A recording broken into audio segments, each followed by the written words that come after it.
રાજકોટના કેવડાવાડી વિસ્તારમાં 5 મીટરના અંતરે રાજકોટ મહાનગરપાલિકાના બુદ્ધિમાન એન્જિનિયર દ્વારા 2 સ્પીડ બ્રેકર મૂકવામાં આવ્યા છે। ત્યારે ગઈકાલે મોડી રાત્રે 2 યુવકો લગ્ન પ્રસંગમાંથી આવી રહ્યા હતા। તે દરમિયાન કેવડાવાડી શેરી નંબર 8 નજીક રહેલા 2 સ્પીડ બ્રેકરો અચાનક આવી જતા બંને યુવક દ્વારા તેના મોટરસાયકલ પર કાબુ ગુમાવતા મોટરસાયકલ ધડામભેર વીજપોલ સાથે અથડાઈ હતી, જેમાં પરેશ શેખાલિયા નામના 18 વર્ષીય યુવકનું ઘટના સ્થળે જ કમકમાટીભર્યું મોત નીપજ્યું હતું। જ્યારે સાથે રહેલો બીજો યુવક પણ ગંભીર રીતે ઘાયલ થતા તેને રાજકોટની સિવિલ હોસ્પિટલમાં દાખલ કરવામાં આવ્યો હતો। હાલ તે યુવક પણ અત્યારે જીવન મરણ વચ્ચે ઝોલા ખાઈ રહ્યું છે। ત્યારે સમગ્ર બાબતે સ્થાનિકો દ્વારા અને મૃતકના પરિવારજનો દ્વારા ઇન્ડિયા ન્યૂઝ સાથે ખાસ વાતચીત કરવામાં આવી હતી। રાજકોટ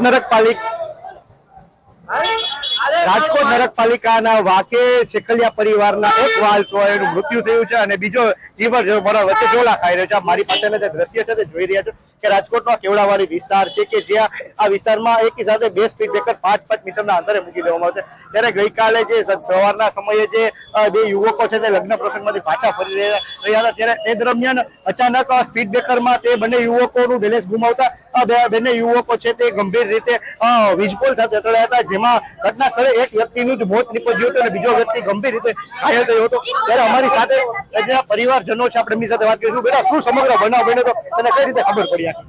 મને તો આજે કોક બીજા લોકો કહેવા આવ્યા હતા ઘરે કે તારા ભાઈને એને લાગી ગયું હે, થોડુંક વધારે જ લાગી ગયું હે, આમ ફ્રેક્ચર ની થઈ ગયું હે, એટલે અમે અચાનક જ આવ્યા। અહીંયા કારણે તો અમે એને સિવિલ દવાખાને લઈ ગયા હતા, હજી અમે દવાખાને જઈને આયલા આવી। શું મોત થયું, શું નામ હતું ને બીજો વ્યક્તિ કઈ તમારે શું થઈ ગયા?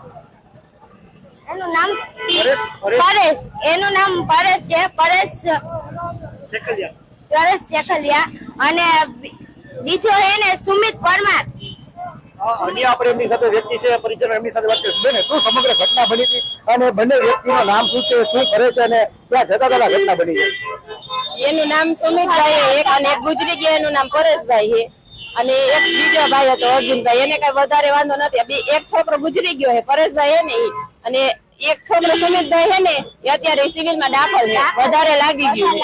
શું સમગ્ર ઘટના કઈ ક્યાં કારણે બની હતી ખબર છે? ના કારણે વિડીયો હતો એનો સીસીટીવી કેમેરામાં આવેલો છે, સ્પીડ બ્રેકર ના કારણે જ થયું આ બધું। આ ઘરે જો અમારા છોકરા હારે તો થઈ ગયું, બેટા બીજા કોઈ હારે ન થાય ને, એટલે આ સ્પીડ બ્રેકર અહીંથી હટાવવાની જરૂર છે। માનો છો તંત્રની મહાનગરપાલિકા જે કહેવાય છે કે નરક પાલિકા છે, એવું લાગે છે તમને? એવું જ લાગે અમને, નરક પાલિકા છે ને એવું જ લાગે। અને અમે ગરીબ માણસ ઝુંપડપટ્ટીમાં રહીશું પાછળ। હવે અમારો છોકરો વયો ગયો, હવે અમારે સરકાર શું અમને કરી દે? એક છોકરો વયો ગયો, અત્યારે એક તો બહુ વધારે દાખલ સિવિલમાં હરખી સુવિધા નથી કરતા, કઈ એની કઈ કરતા નથી, ડોક્ટર સેવા નથી કરતા કઈ અત્યારે એની। આપણે જે વિસ્તારવાસી છે એમની સાથે આપણે વાત કરવાનો પ્રયત્ન કરશું। તે પહેલા હું તમને વિસ્તારના દ્રશ્યો દેખાડવા માંગીશ કે આ એક કેવડાવાડી વિસ્તાર છે કે જ્યાં વાહલ છોયો જે શેખલિયા પરિવારનો પરેશ નામનો જે વાહલ છોયો હતો તે મોતને ભેટ્યો હતો અને એક જે વ્યક્તિ છે તે જીવન મરણ વચ્ચે ઝોલા ખાઈ રહ્યો હતો। ત્યારે હજી એના જે સ્થાનિક છે તેમની સાથે વાત કરીશું, જેને સમગ્ર ઘટના જોઈ છે।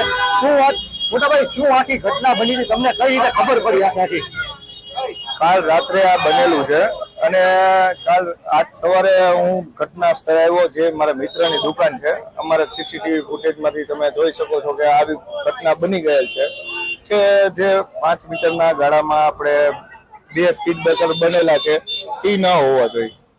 એના આગળ જ તે 2 શાળા આવેલી છે આગળની છરીમાં। અહીંયા કોઈ શાળા કે એવી વસ્તુ નથી જ્યાં 2 સ્પીડ બ્રેકર મૂક્યા છે। સ્પીડ બ્રેકર જરૂર છે આગળના ચોકમાં, કે જ્યાં સરકારી સ્કૂલ પણ આવેલી છે, પ્રાઇવેટ સ્કૂલ પણ આવેલી છે, ત્યાં જરૂરિયાત છે અને જરૂરિયાત વગર મૂકેલા છે। પ્લસ ત્યાં પટ્ટા મારવા જોઈએ, સરકારે મારેલા છે, ના નથી કે મહાનગરપાલિકાએ મારેલા છે પણ દેખાતા નથી। રેડિયમ પટ્ટા જે મારવા જોઈએ, રેડિયમ પટ્ટા તો મારેલા જ નથી, જે વ્હાઈટ પટ્ટા આવે એ મારેલા છે, એ અત્યારે નથી દેખાતા। હજી એક દિવસ થયો છે, તમે જોઈ શકો, તમે જોઈ લો। આમાં મહત્વની બાબત કે આ 5-5 મીટર અંતરે જે સ્પીડ બ્રેકર મૂકવા તે કેટલું યોગ્ય? કારણ કે જો મૂકવા હોય તો 1 કિલોમીટર 1.5 કિલોમીટર મૂકવા હોય છે, પણ તંત્રની આ બેદરકારી નથી લાગતી તમને? થોડીક લાગે છે, હું તમને ના નથી કહી શકતો, પણ આપણે મૂકવામાં મને કોઈ એવું ઇસ્યુ નથી કે તમે મૂક્યા છે, પણ મૂકવા તમારે જે યોગ્ય જગ્યા હતી ત્યાં મૂકવા હતા, અહીંયા મૂકવાની જરૂર નહોતી।